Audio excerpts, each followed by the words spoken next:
Industries, and also a friend of BEBA and a personal friend. Welcome, Dr. Ahmed. I believe a virtual Egypt UK trade mission would not be complete without discussing the future bilateral trade relations. So I'd like to thank our speakers for taking the time to join us and to brief all the participants and our guests and the attendees on the latest, what's happening in these turbulent times, and especially with Brexit coming on very soon. Finally, I'd like to thank the Egypt Week sponsors for their support: Benya Holding, EFG Hermes, HSBC Bank, SAP. Without further ado, I leave the floor to the moderator, Dr. Ahmed Fikri, who will take on the discussion.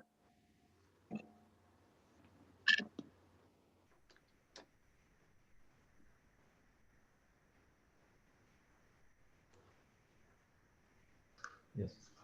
Thank you, Khalid Bey, for the kind introduction, and I thank BEBA for the organization of this event. And I'm looking forward to a very rich session in discussing trade and investment relationships between the UK and Egypt with Sir Jeffrey Donaldson and Mr. Ahmed Maghawi. And I would like to start with highlighting the importance of the relationship and the trade and the investment between Egypt and the UK. The trade and the exchange between Egypt and the UK stands at around $3 billion US dollars per year. This is largely facilitated by the European Union Association Agreement with Egypt. But since the UK is leaving the EU, future rules governing trade with the UK at this point of time remain vague. So that's something that I think will be part of our discussion today. Also, I would like to highlight that British investments in Egypt total around 5.5 billion US dollars, distributed over around 1,500 projects across multiple sectors. This is according to information from the Ministry of Trade and Industry. A recent article in the Financial Times on November 8th talked about the UK trade in light of Brexit, and there was a paragraph that I would like to highlight. Negotiations are also still open with other economies, including Mexico, Vietnam, and Egypt, 3 countries whose combined trading relationship with the UK was worth close to 12 billion in 2019 for goods alone. If deals with them are not in place by January 1st, trading conditions would revert to basic World Trade Organization terms with higher tariffs on UK imports and exports. Now, with that in mind, I would like to start the discussion, but before I do that, I have been reminded by the hosts, BEBA, to announce that there is simultaneous interpretation for this session. And if you go to the bottom of your screen on Zoom, you will find the globe sign, which says interpretation. For the Arabic language, it would be Spanish. So I would say this in Arabic as well.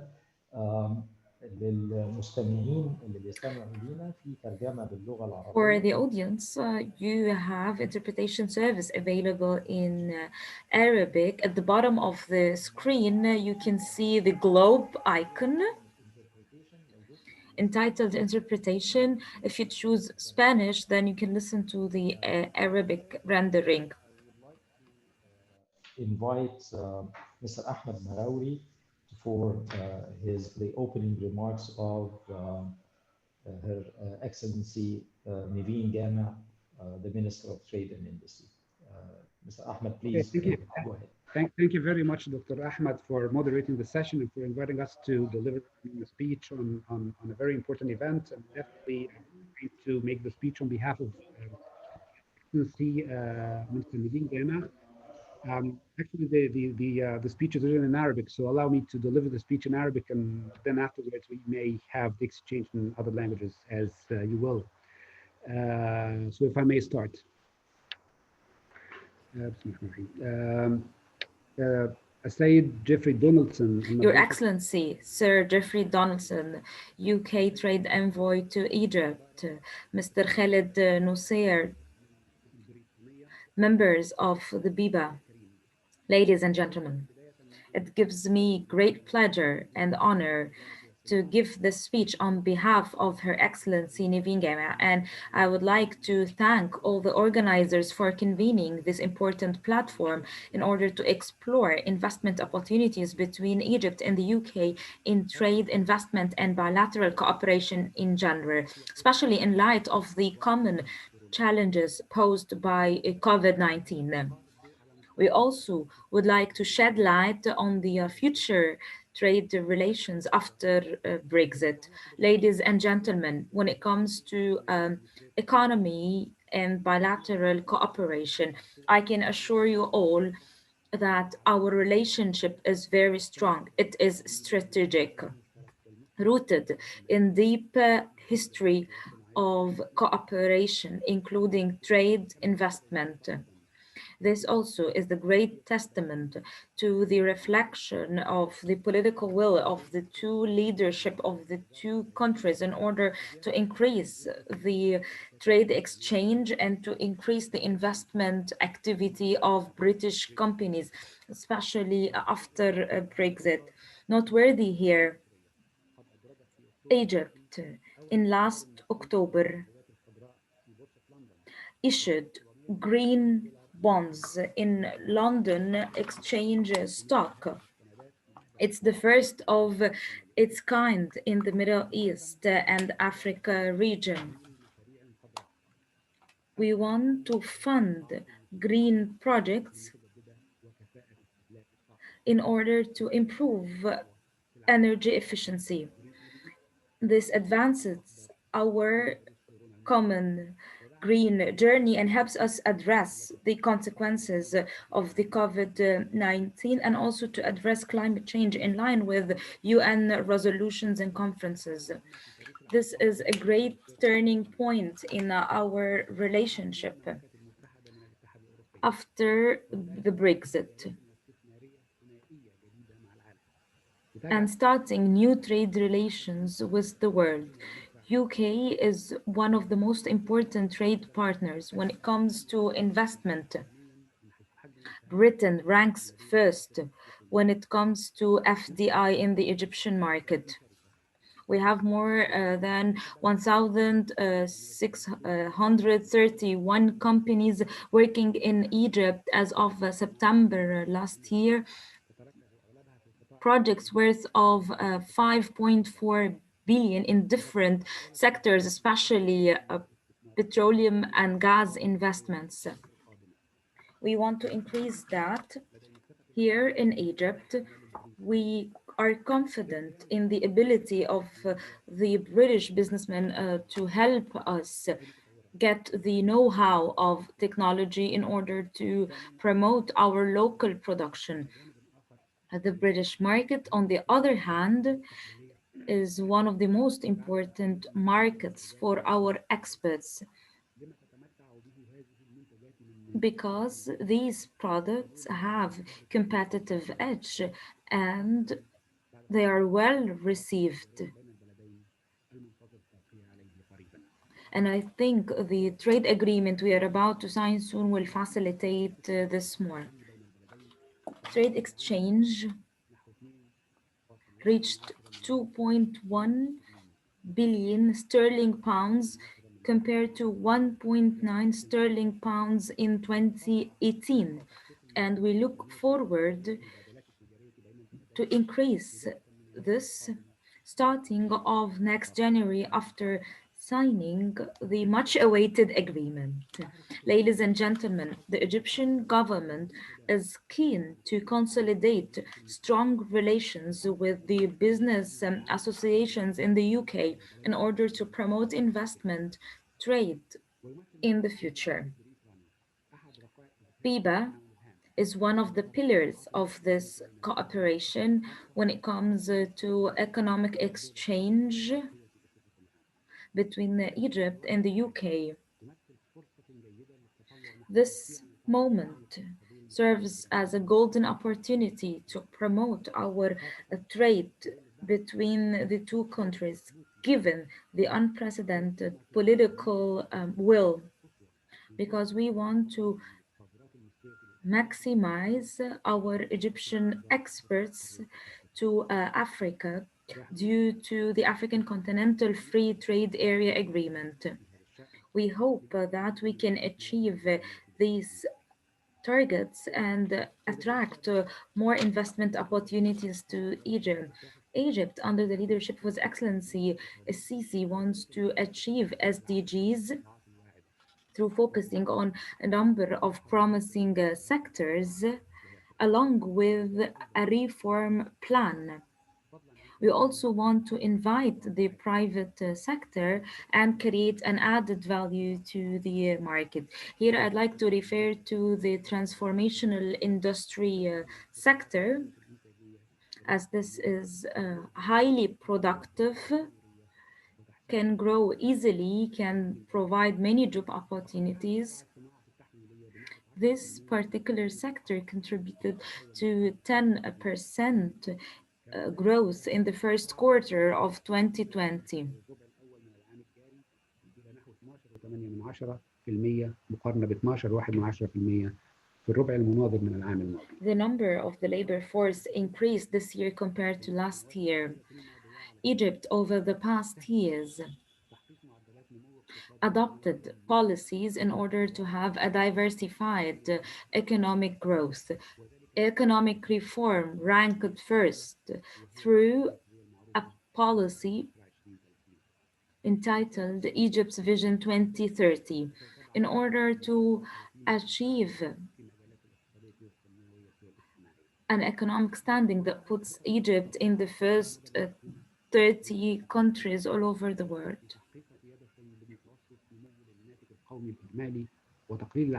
GDP growth will increase and deficit rates will decrease to stand at 7%.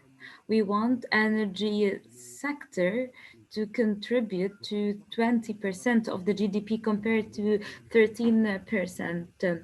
We launched a strategy to promote trade and investment in 2020 in light with Egypt's Vision 2030, given competitiveness ability of Egyptian products. Ladies and gentlemen, our ministry, in cooperation with investment bodies, has finalized the mapping of industrial investment, availing all opportunities in different sectors and the area of industrial land available in all Egyptian governorates. The ministry took steps to improve the climate of industry, to improve technology transfer between Egypt and its partners, and we look forward to the British contribution in this regard. In this context, I would like to say that Egypt issued this map in its comprehensive nature, reflecting the interest of the state in this sector, which is the engine of the development of Egypt. This map introduces investors to available opportunities and ways to get land permits and licenses, which will be reflected in the development we desire. We also have successfully implemented the economic reform program starting in 2016. Many reforms took effect to achieve sustainable and comprehensive through controlling fiscal and monetary policy and restructuring of the energy sector, controlling the exchange rate in order to increase the competitive capacity and to gain the trust of investors in Egypt, all geared towards achieving SDGs. Ladies and gentlemen, Egypt has also issued a number of legislative bills, including the new investment law, the competitiveness law, the SME laws, the bankruptcy laws, among other legislations. We promote the public and private sector. We also amend the bylaws regulating the private sector in order to engage private sector, especially in the infrastructure projects. تم التصديق على صدور على قانون رقم 152 لسنة We 2020 approved the law 152 of 2020 to promote SMEs, to simplify the procedures of starting a business, and to engage the private sector in this process. We also issued a law for the customs control in order to facilitate and secure the traffic of international trade, and to make sure that all fees and taxes are collected through controlling the tax and the grace periods granted, and through efficient customs clearance mechanisms and procedures. We have also worked hard on infrastructure like the network of roads, in order for Egypt to rank better for the sub-indicator of the quality of roads. We ranked 38th in 2020 compared to 118 in 2014. We started many projects, especially in renewable energy, in partnership with the private sector. Now we have the biggest solar plant in Bimban in Aswan. We also have many projects on developing the Suez Canal area. We started many urban communities, and we're working on building a number of the 4G cities, including the new administrative capital. Ladies and gentlemen, Egypt has started a plan for promoting local production from 2019 to 2024 in order to make sure that our products are able to compete in different sectors. We want to maximize our productive capacities. We want to stimulate investments in local production and to be able to assess suppliers and contractors for SMEs and to link the two sides of the process. We want to make sure that the value chain are integrated. We want to link local producers to international value chain. We want to be able to invest opportunities and to be able to export raw material. We are working on structural reform in retail, wholesale, tourism, real estate, public utility, IT, in order to achieve comprehensive, inclusive, and fair growth. When it comes to the pandemic, COVID-19, let me tell you that one of the reasons that made us resilient is that starting from February till now, we supported the most vulnerable sectors. We allocated more than 100 million AGP. We gave some tax breaks or tax credits. We also increased the budget of the Ministry of Health by 100%. We also issued an application called Sahet Misr or Egypt Health with all the data needed. This allowed us to address the crisis. The growth rate stands at 5.6 in July and October 2020. Unemployment dropped to 8%. Inflation rate stands at around 5%. Foreign reserve can cover 9 months deficit in trade balance dropped by 24% starting from January, according to the preliminary estimations of July-October 2020. Also, the remittance increased by 13% from July to September 2020. The deficit to GDP dropped by around 8%. Despite the sluggish economic activity all over the world, we could do so due to the cooperation between different government bodies. These progressive rates, including employment, were coupled by an ability to control inflation, which are expected to drop given the increase in local production and controlling the exchange rate. SMEs are very important to the Egyptian state as they create job opportunities. SMEs create an added value and help balance the trade landscape in the region in light with Egypt's Vision 2030. Egypt allows great or attaches great importance to SMEs in order to keep the gains we made.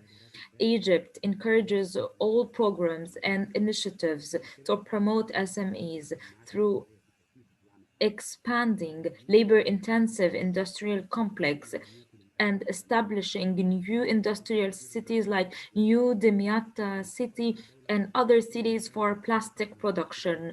The state gives young people many incentives and investors as well in order to start up their own businesses under the directives of the president.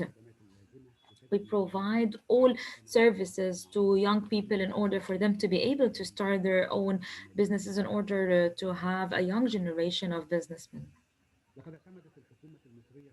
The government approved a plan including promising sectors. A number of organizations chose these sectors in order to keep the development, including construction, IT, communication, energy, petrochemicals, agriculture, trade. Egypt wants to attract more investment opportunities through direct and indirect investment in order to localize advanced technology and to be able to train Egyptian young people to be skilled and qualified labor force able to work in different sectors because we are a young country and we hope that the British contribution will be the lion's share in this regard, especially when it comes to infrastructure, public utilities, including sewage, electricity, and so on, which are of great priority to Egypt in order to finalize the ambitious plan approved by the government to improve infrastructure. And this includes roads, bridges, access to work on developing industry and trade. In concluding, I'd like to thank all the organizers for convening this event, and I'd like to thank all participants, and I wish you all best of luck, health and happiness, and I hope that we can promote our relations with the UK partner. Thank you very much, Mr. Ahmed Malawi, for truly a very comprehensive coverage of the economic indicators, the investment climate.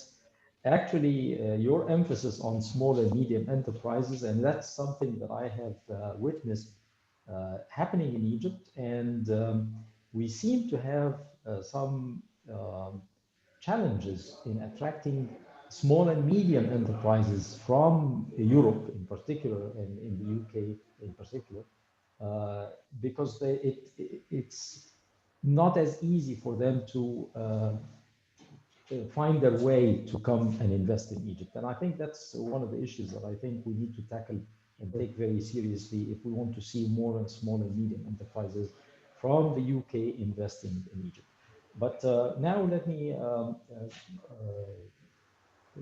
see if I can have Sir Jeffrey Donaldson comment on how he sees the UK Egypt trade relationships, investment climate, and going back to what I said at the start in terms of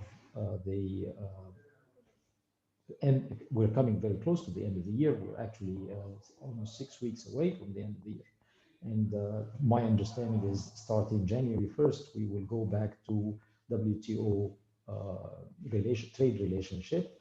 And I know that in the Mediterranean, at least, Lebanon, Jordan, Tunisia, Morocco, Israel have completed their bilateral trade relationships with agreements with the UK. And I have to say that I sense in talking to a number of Egyptian businesses, some sort of, I would say, I don't want to use a big word here, but concern that we haven't finalized the agreement, and reverting back to WTO rules will make it very difficult for the continuation of the trade. So I'd like to also inquire as to if there is a holdup or something that is keeping this from happening, what it would be. So, Sir Jeffrey Donaldson, thank you very much for joining us on this, and the floor is yours. Good morning, Ahmed, from the United Kingdom, and thank you for your facilitation. Thank you also to Ahmed for speaking on behalf of the Minister. Please pass on our best wishes to the Minister. We know this is a busy time, and of course it's difficult to be in two places at one time. And we really appreciate your willingness to share the Minister's comments with us, which I felt were very constructive, optimistic, and forward-looking. So thank you for that, Ahmed. It is an honor to take part in this conference. I want to thank BEBA and the Egyptian British Chamber of Commerce for once again taking the initiative and providing this platform over this past week to discuss and promote trade between Egypt and the United Kingdom. Even though we both face our countries, the challenges of COVID and the coronavirus, it is good that initiatives of this nature are taken and that we continue to dialogue with each other and to share and exchange views on strengthening our trading relationship. And if I may, Ahmed, I would like first of all to address the question that you raised quite rightly about our future trading relationship, because clearly that is very important. And discussions have been continuing between our negotiating team and the Egyptian team. I believe that there are no substantive issues outstanding in those negotiations, and we aim to resolve the remaining points very soon. And I am confident that we will be able to arrive at an agreement which will enter into force by the 31st of December this year. And from the 1st of January, we will have a trading relationship in place, a trade agreement between the United Kingdom and Egypt that will enable us to continue building on the success that we have already enjoyed. I would say that companies, I don't think, will notice a big difference at the beginning. Much of the trade agreement will be built upon the existing association agreement between the EU and Egypt. But of course, we will seek to refine the agreement over time to meet the needs of both Egypt and the United Kingdom and our companies in the respective countries, so that we can enhance trade.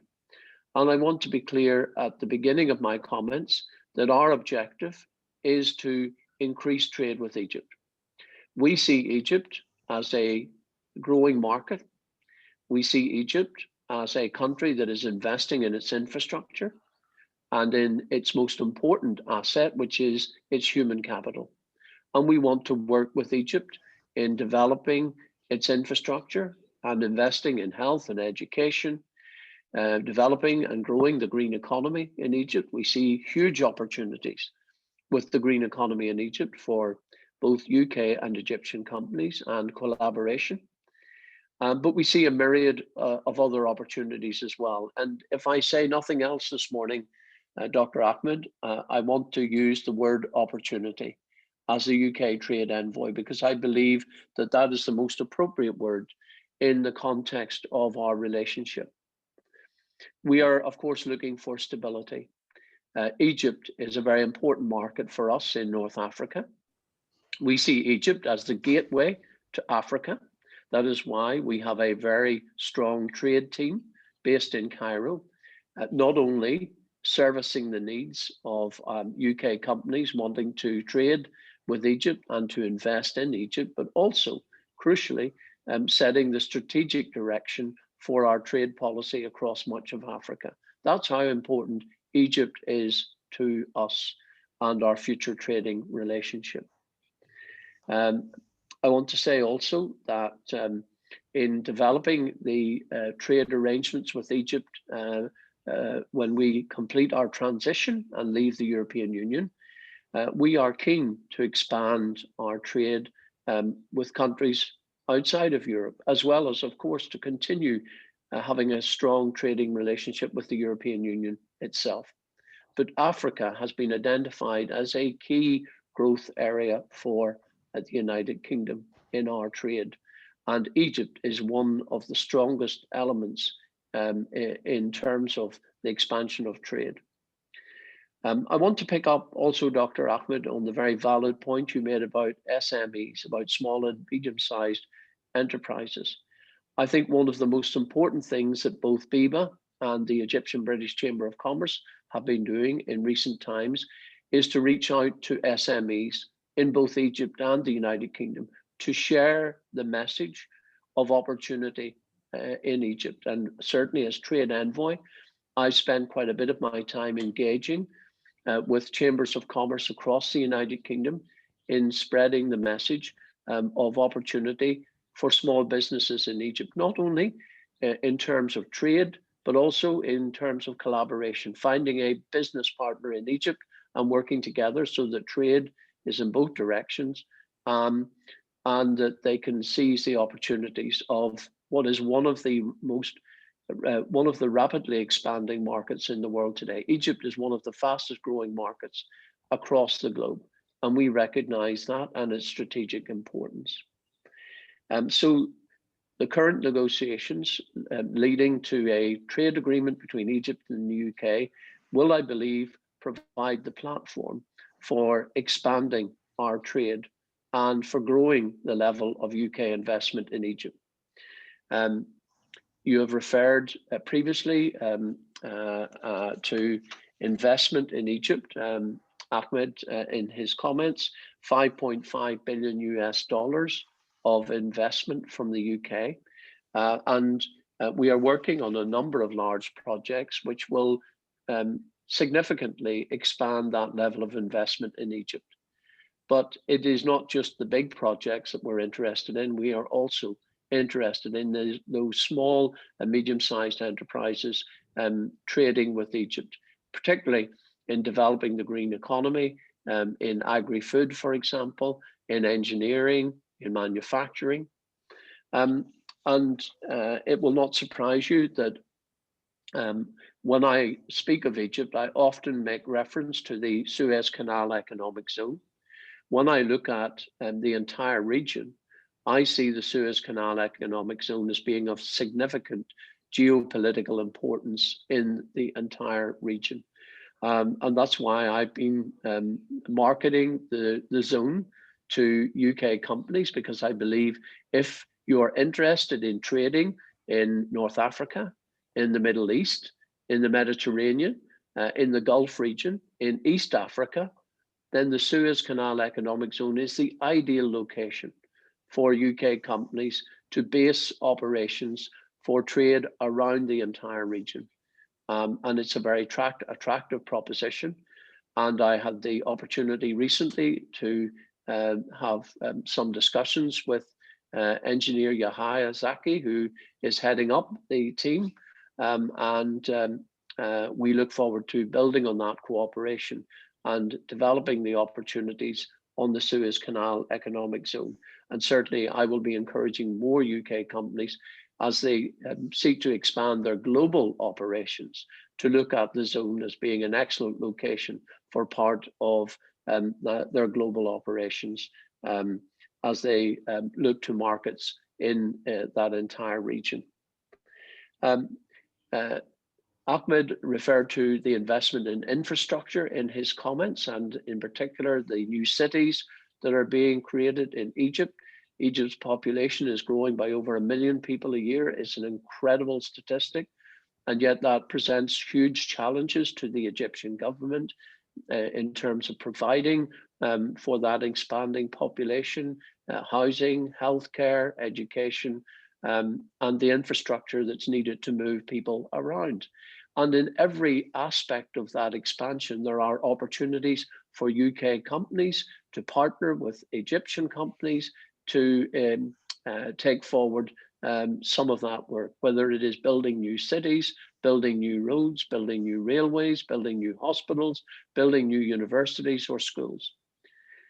President Sisi has also made reference on numerous occasions to investing in the human capital of Egypt. And we agree with this and have made it a priority that we focus on what support we can provide to Egypt on developing the healthcare system and education for Egyptian citizens. We are working closely with a number of UK healthcare providers and a number of UK businesses operating in the field of education, and they are heavily invested now in projects in Egypt with UK government support in many cases, because we share the vision for investing in the human capital of Egypt, because we believe that a prosperous and stable Egypt is essential for the entire region and not just for Egypt itself. So we want to continue working with the Egyptian government and encouraging more UK businesses, whether in the field of healthcare or education, to become involved in the work to enhance both health and educational provision in Egypt. We see opportunities in other areas as well. Of course, there is oil and gas. The UK continues to be heavily invested in oil and gas. But in my time as trade envoy, I have been keen for the UK to diversify in its trade with Egypt and in terms of the investment that we're looking at. So I think that we are succeeding in that diversification. We're seeing more UK investment in retail, more UK investment in manufacturing, more UK investment in the green economy, with some very large renewable energy projects that have UK involvement in Egypt. And we believe there is scope for even more to be done in this respect. I also want to commend the Egyptian government for the work that they have done in reforming the laws on investment. This has made it easier for UK businesses to trade in Egypt, to invest in Egypt. It is, I think, a very positive indication of the reform agenda that is being taken forward in Egypt, which is strengthening the Egyptian economy and is strengthening confidence in the Egyptian economy. And I want to encourage the Egyptian government to continue with that reform agenda. And as we look towards building our trade with Egypt, this is an area where we believe much progress has been made and will continue to be made in terms of a reform of investment laws and making Egypt much more attractive for the kind of investment that we want to encourage.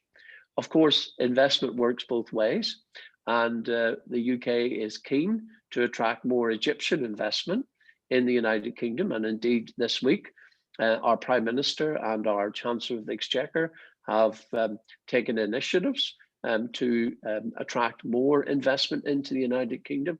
And we will be working with Egyptian companies to look at the opportunities in the United Kingdom, where they can invest and expand, and indeed look at the export potential to the UK as well, as our market opens up more when we leave the European Union.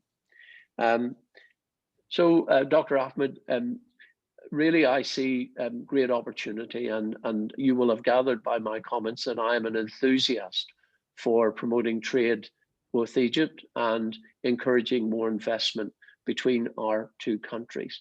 The UK will not rest on its laurels. We are the biggest overseas investor in Egypt, but we want to grow on that, expand our stake in Egypt, because we believe in Egypt. We believe in Egypt's future.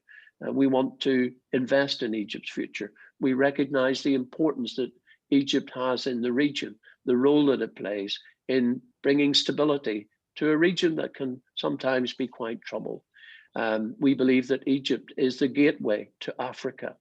And as such, we will continue to prioritize our trade and investment commitments with Egypt, looking towards that new trading relationship as we leave the European Union behind us, but we continue to trade with the EU and with them. And to partner with European countries as well. We don't want to give the impression we're leaving Europe. We're most certainly not leaving Europe. We're simply changing the nature of our relationship with the European Union to one that we hope will be positive for both the EU and the UK. But we are looking towards a global Britain, a Britain that is an even bigger player on the global stage in terms of trade. And I cannot say it enough that Africa in particular is very important to the growth of our trade and investment globally. And within Africa, Egypt is a crucial market for us and will continue to be so going forward. There was one question, I think, Dr. Ahmed, on the issue of tariffs and so on. And you made reference to the World Trade Organization. If we, as I expect we will, have a trade agreement in place by the 31st of December, then of course we will have agreed the level of tariffs between our two countries. We will, of course, in the field of services, continue to operate along the lines that we have, and services will largely be covered by the WTO General Agreement in Services. And investment will be largely covered through the existing bilateral investment treaty between Egypt and the UK. So we are confident that there will be stability in our trading relationship, that there will be certainty for companies as to what that will look like going forward, and that we will have an agreement in place by the 31st of December. Thank you. Thank you very much, Sir Jeffrey, for a very reassuring message, specifically on the trade issue. I'm very glad and happy to hear your reassurance regarding completing this agreement before the end of the year. I also thank you for your enthusiasm about developing the relationships, the trade relationships and the trade policy in general with Egypt. And we certainly agree with you that Egypt is the gateway to Africa. I'd like to pick on a point that you've mentioned regarding the Suez Canal Economic Zone, and agree with you that that is a very promising zone under the leadership of Engineer Yahya Zaki. We've seen lots of good developments and promising projects in both the northern part and the southern part of the zone. And we're looking forward to more developments on that end. We only have a few minutes. Actually, we have about 10 minutes, and I see that there are 4 questions that have been asked. Some answers have been given.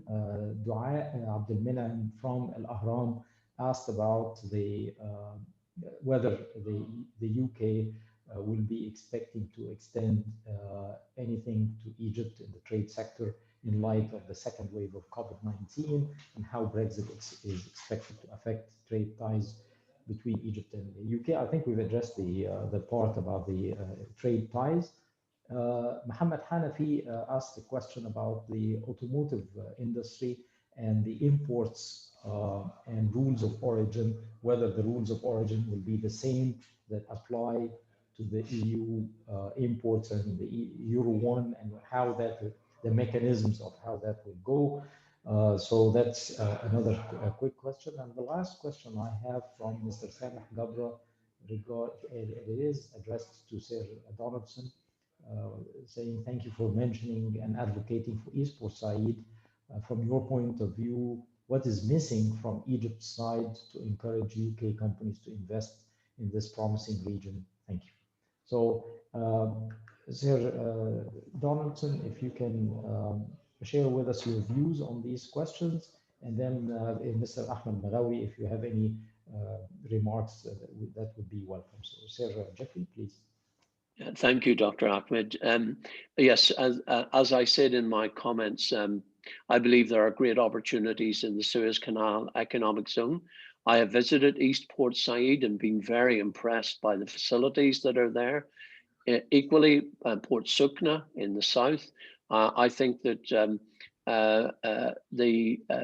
both in the north and the south of the zone, there are great opportunities for UK companies to locate some of their operations with reach all the way down East Africa, round to the Gulf, from the south, and in the north to the Mediterranean and to the Middle East.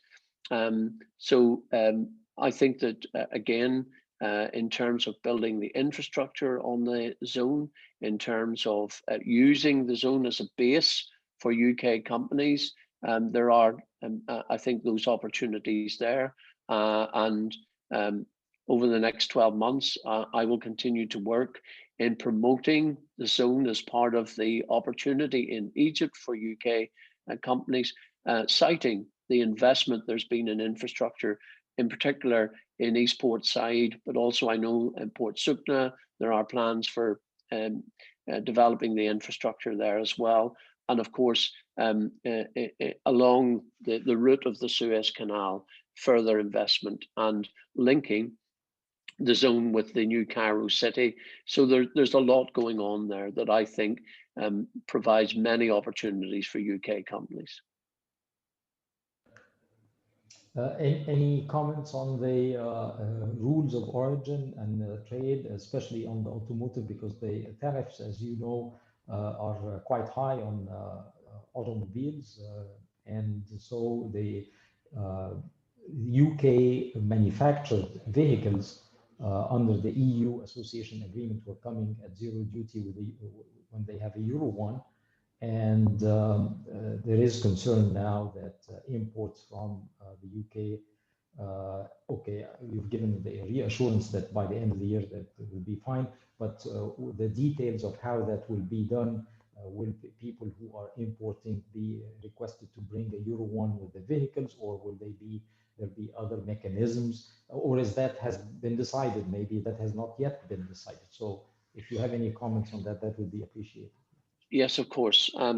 As I've said, the trade agreement that we will enter into with Egypt will be largely based upon the existing EU-Egypt association agreement. So I don't expect that in relation to automobiles and the components element of automobile manufacturing will change that much. And it will form part of the agreement that is reached, so people will have clarity around how that will happen. But I don't envisage there will be much variation on what is already in place. But of course, this is subject to final confirmation of the agreement, which we expect will happen very soon in time for the 31st of December. And I'm aware that, and I've had contact with a UK company that has a very significant manufacturing presence in Egypt in terms of automobile components. So I know this is very important. Yes, that company has been a very big success story, and we're hoping that this continues to be the case, because there are lots of jobs that are riding on this on I this, think the one thing that business. will not change, Yes, I think the one thing that will not change, Dr. Ahmed, is that in both the UK and Egypt, people will want to buy cars, and we need to ensure that they're able, that companies who import cars, that companies who are involved in the manufacture of components for automobiles, that we ensure that that trade continues. Good. Thank you very much. Let me go to Mr. Ahmed Maghauri and ask him perhaps the same question, and maybe in another way. How do you see it from the ministry's point of view in terms of the agreement and the rules of origin and the certificates and what have you? So if you can shed some light on this from your side, that would very much be appreciated. Thank you very much, Dr. Ahmed, and thank you, Mr. Jeffrey, for your valuable interventions, and of course the points you flagged in terms of the importance of the Suez Canal, and of course the importance of considering the opportunity that is looming here, and of course in the UK when it comes to collaborating together and putting a clear vision on how to proceed in terms of on the economic, of course, economic and trade front. Of course, the word opportunity was mentioned, the word collaboration was mentioned, and I would rather add the word linkages. We need really to focus on building and creating the proper linkages between companies and firms from both countries, because actually when it comes to business, I believe that only both sides when it comes to business should be qualified to do business together.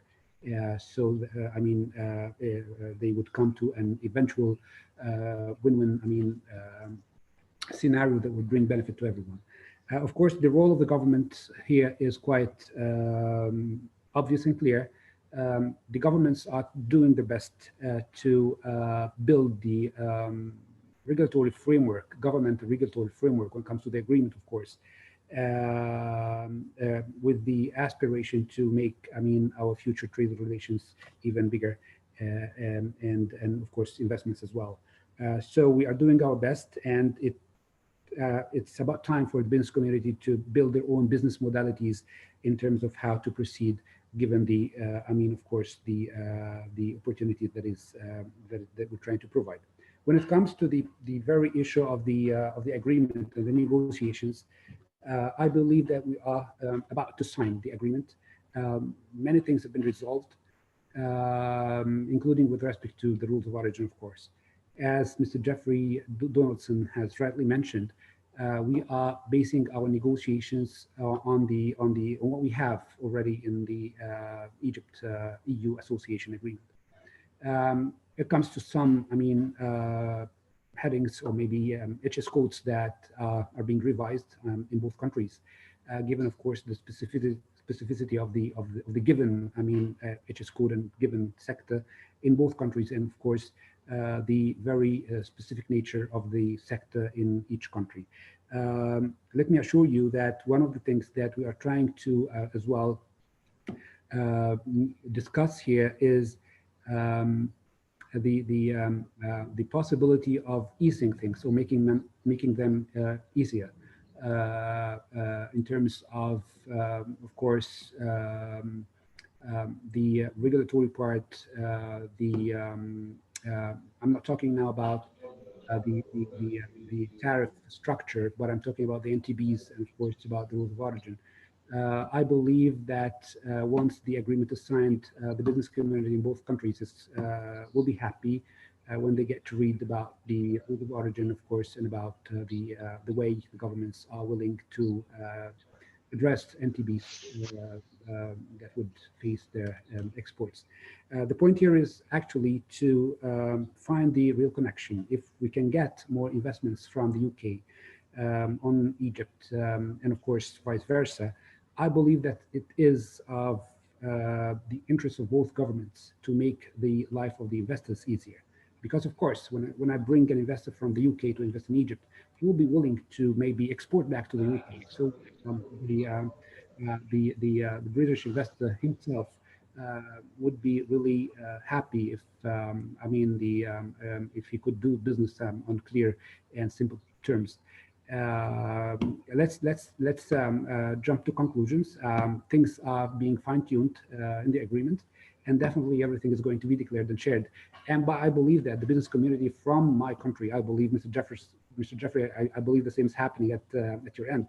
I mean, the business community here is actually involved big time in everything when it comes to the negotiations and, of course, formulating our negotiating position. I'll stop it here, and I thank you very much again for giving me the time to participate on behalf of Her Excellency, and I thank Her Excellency for giving me the chance to participate on her behalf. I wish you the best of luck, of course, in your endeavors, and thank you again. Thank you. Thank you very much, Mr. Ahmed. I have a comment from Ms. Nevine Shafei, in which she says HSBC has recently issued a report named HSBC City Report, highlighting the potential and growth in the new cities in Egypt. Given the recent issuance of green bonds, do you see an increase in UK investments in the RE sector with focus on green technologies? So, Sir Jeffrey? Yes, Dr. Ahmed, yes, I do. I made reference in my comments to Egypt's growing green economy. I see there are opportunities in Egypt, whether it be solar power, whether it be wind energy, whether it be wave energy. There are opportunities in all of these areas for expanding the green economy in Egypt. And certainly some of the bigger players in the UK in renewable energy have recognized this and are already engaged with Egypt. So yes, absolutely my response to that is that the green economy is one area where we see scope for expanding the UK's presence in Egypt. Yes, thank you very much, Sir Jeffrey. I have one last comment, and we'll close afterwards, from Mr. Mustafa Ragab, in which he says, Sir Jeffrey said the UK is not leaving Europe. Can he give us more information on that? I think he meant not leaving Europe geographically, but leaving the trade union. But I will, if he has any comments, if Sir Jeffrey would like to comment on that, please go ahead. Of course, and thank you for the question. What I mean is that we will continue to trade with the European Union, just as many other European countries do who are not within the European Union, including Norway and Switzerland. And culturally, we will continue to have strong ties with the European Union.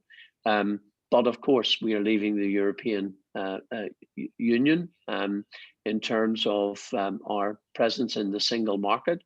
One of the reasons we're doing that is because we do recognize the trading opportunities that are opening up in some of the markets that are expanding across the globe, and that includes Egypt, one of the fastest growing markets in the world.